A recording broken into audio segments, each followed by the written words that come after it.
นี่เป็นการเฮ็ดคุกกี้ครั้งแรกในชีวิตบ่เคยคิดว่าสิได้มาเฮ็ดคุกกี้แล้วก็บ่เคยคิดว่าการเฮ็ดคุกกี้สิง่ายขนาดนี้ซื้อกินก็แพงๆส่วนประกอบในการเฮ็ดคุกกี้ก็บ่มีหยังหลายมีแต่4อย่างมีเนยมีแป้งมีน้ำตาลแล้วก็ไข่ส่วนรสชาติไผมักหยังก็ใส่ไผมักช็อกโกแลตก็ใส่ไผมักสตรอเบอรี่ก็ใส่เลือกเอาตามใจมักวิธีเฮ็ดก็ง่ายๆเอาส่วนประกอบ4อย่างมาคนๆใส่กันให้มันเป็นเนื้อเดียวกันแล้วก็แล้วหลังจากนั้นเราก็เอามาปั่นๆเป็นก้อนมนๆแล้วก็ไปใส่ในเตาอบใช้เวลาอบบ่โดนประมาณ30นาที45นาทีและอีกอย่างหนึ่งส่วนเนยอยู่บ้านเฮาส่วนหลายสิซอกยากเนาะใส่น้ำมันเฮ็ดก็ได้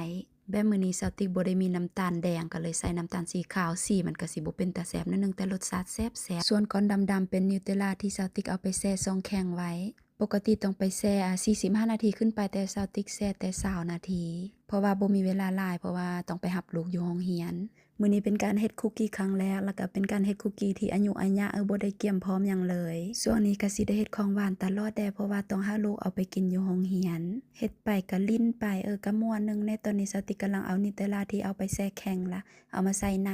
มื้อนี้รู้สึกว่าใส่เนยหลายโพดเพราะว่ารู้สึกว่ามันเป็นเละๆหั่นแหละแต่ก็บ่เป็นหยังการเฮ็ดอาหารบ่มีหยังตายตัวค่อยเฮ็ดค่อยแก้ค่อยปรับสูตรไปเดี๋ยวมันก็สิแซ่บเองอีกอย่างรสชาติก็ขึ้นอยู่กับผู้มักเนาะทุกคนมักบ่คือกันบางคนมักหวานน้อยบางคนมักหวานหลายบางคนมักแข็งบางคนมักนิ่มบางคนมักยืดส่วนสาวติ๊กแล้วมักคุกกี้ที่มันมีรสชาติแบบเหนียวๆได้หน่อยนึงแล้วมันแซ่บมื้อนี้ว่าสิใส่มะพร้าวผงได้ก็บ่ได้ใส่ซ้ำเห็นบ่ทั้งเฮ็ดทั้งกินไปนำนิวเทลลาเหลือที่มาเฮ็ดคลิปเฮ็ดคุกกี้ให้ทุกคนเบิ่งบ่แม่นมาสอนทุกคนเฮ็ดคุกกี้เด้อทุกคนก็แค่มาแชร์ให้ทุกคนเบิ่งซื่อๆว่าคนเฮ็ดบ่เป็นมันก็เฮาก็สามารถเฮ็ดได้แน่เอาไปแช่ในเตาอบมันก็สิเป็นแบบนี้ทำอิฐเห็นตกใจเป็นหยังคุกกี้ค่อยคือเป็นแบบนี้มันเป็นสีขาวแต่ว่าเวลามาชิมเบิ่งแล้วแ